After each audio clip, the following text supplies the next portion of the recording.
सबैमा हार्दिक नमस्कार छ। म यति बेला आफ्नै जन्मभूमि पर्वत कुर्गामा छु र कुर्गाको एउटा मिठो आवाजलाई जोड्न गइरहेको छु।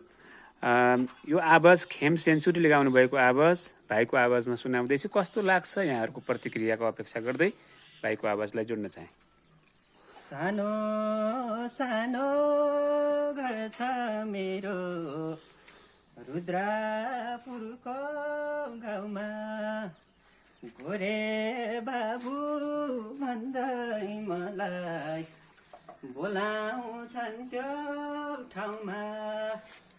नामले पाको कामले पाको कामी दाइको छोरो, नलामया नखम कसम नै मेरो मोरो साइली।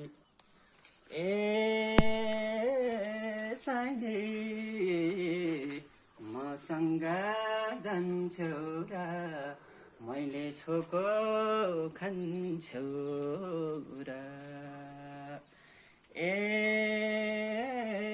साइली मसँग जान्छौ र मैले छोको खान्छौ र।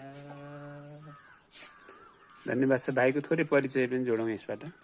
नमस्कार, मेरो नाम सरगम परियार, घर कुर्गा पर्वतमा पर्छ र सबैजनालाई धन्यवाद छ। धन्यवाद छ। यो मिठो आवाजको सबैले सम्मान गरौँ। पर्वतको चिसो पानीले जन्माएको एउटा बहुप्रतिभाको कलाकार जसले आवाज चिन्न सकेको छैन। अवसर पायो भने पक्कै पनि विमलराज छेत्री अनि कस्तुभ पन्त, बुद्धिराम शर्मा जस्ता राष्ट्रिय कलाकार जन्मेको ठाउँको यो मिठो आवाज जोडे। हार्दिक धन्यवाद छ सबैलाई।